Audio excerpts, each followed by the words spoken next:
Hey everyone, last night I got the new Sonos Sub Mini, and this thing is great.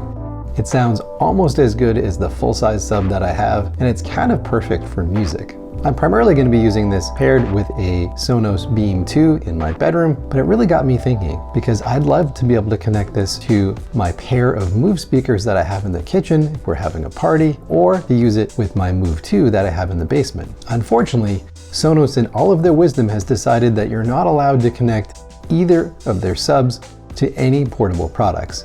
That includes the Move and the Roam. Now, I don't really know why this rule is there. I'm guessing that they think that because it's portable, you're not going to want to move a sub around. But the Sub Mini is so easy to move and plug in wherever you want. It would be perfect to be able to bring outside when you're having a party, or just bring it anywhere. So that got me thinking, could I use some of the techniques that I used before with my Sonos hacking to connect a sub to my Move speakers? So here's the idea. You need to have a Sonos speaker that's considered non-portable so that you can add a sub to it. So the best way to do that is to get a very inexpensive speaker that you can basically just use as a gateway to connect the sub to the rest of your Sonos systems. So for me, the best choice is going to be the Ikea Symfonisk speaker because it only costs $100 and it's very easy to get into, so it's very hackable. So what does this involve? Well, it's actually pretty simple. All you need to do is take your Symfonisk, or really any other Gen 2 speaker, and you need to get into it and disable the drivers, because we really don't want the speaker to make any noise at all. We just want it to connect the sub to the rest of our system. So with the Symfonisk speaker, the easiest thing to do is take all these rubber covers off of the front, remove the front panel screws, grab the port cover and give it a good wiggle, and that should take the whole front panel off. At that point, all you have to do is reach back there and disconnect either the positive or negative terminal from both the tweeter and the woofer. That will make sure that those drivers don't make any sound at all. To avoid any sort of electrical short, I definitely would recommend taking some electrical tape and wrapping the end of those wires.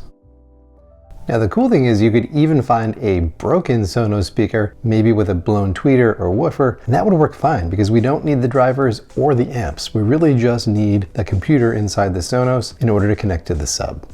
In my case, I have some heavily modded Symfoniks where I can just flip this switch on the back to either turn the internal drivers on or off. But it's the same exact effect as you disconnecting the drivers themselves. Once you've modded your Sonos speaker to not make any noise, we're ready to put this whole thing together. The first step is to make sure that that Sonos speaker is connected to the Sonos app. Next, you're going to want to take your Sub Mini or full-size sub and make sure that that's added to the app. To do that, just follow the wizard for adding any new product. So now that we have the Symfonisk speaker hooked up to our Sonos system and we have the Sub Mini added to our Sonos system, we can pair those together. If we open up the app and look at our system settings, you'll notice that there's a Symfonisk speaker listed and a Sub Mini, and the Sub Mini is listed as not assigned. So if we go in there, you'll see it just knows that it's on the system, but it's not hooked up to anything. And subwoofers can't be used independently. They always have to be part of a speaker or a room. So that's really where this trick comes in.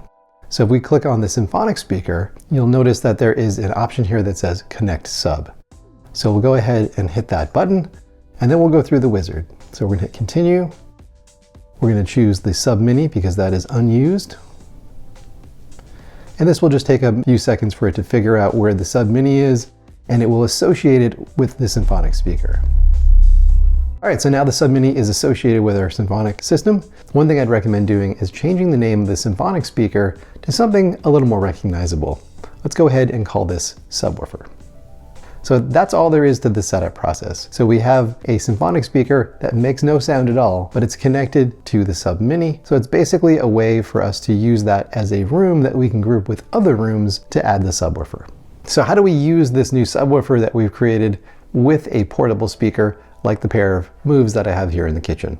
Well, it's actually pretty simple. In the app, I just go ahead and select the kitchen room, and then next to the volume slider, there is this button that allows you to choose which rooms to share that to.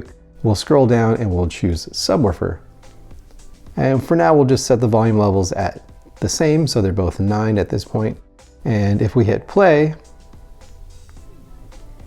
it will start playing. So the really cool thing here is now when I'm playing this, if I just use the main volume slider, that will adjust both the sub and the moves together proportionally. So Essentially what you can do is you can tap on the volume button, you can adjust your ratios here of how much you want the subwoofer versus the main speakers, and once you have that dialed in pretty well, you can just use the main slider and they'll all work together. So I can't play any of this copyrighted music, but here are some sound samples from the YouTube audio library so you can get a sense of what it sounds like with and without the sub.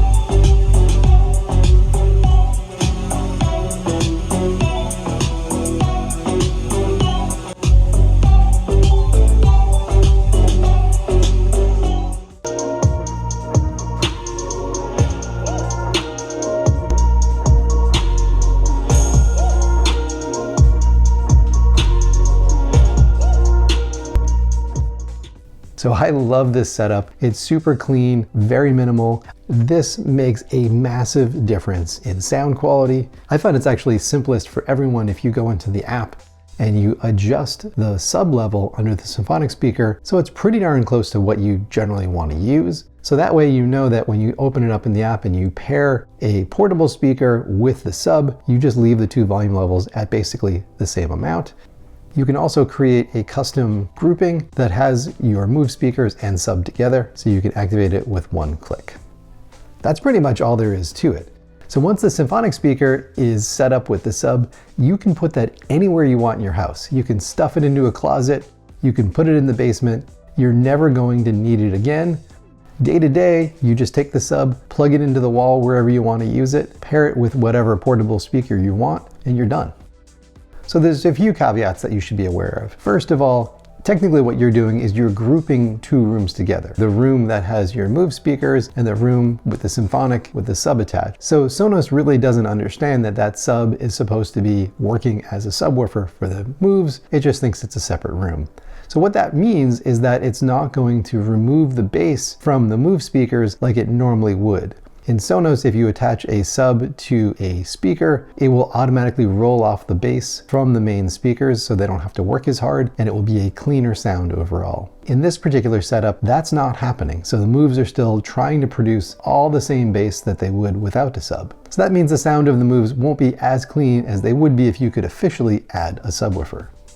The other thing you need to keep in mind is there will be some amount of frequency overlap between the Moves and the sub. So what that means is that in certain rooms and in certain situations, you may end up with overemphasized frequencies between those two speakers, but you can usually address that by moving the sub around or adjusting the sub level. Overall, I am very happy with this sub hack. I really wish Sonos would just let us add subs to any speaker we want, but until that day comes, I think this is a pretty slick way to go. All right, everyone. Till next time.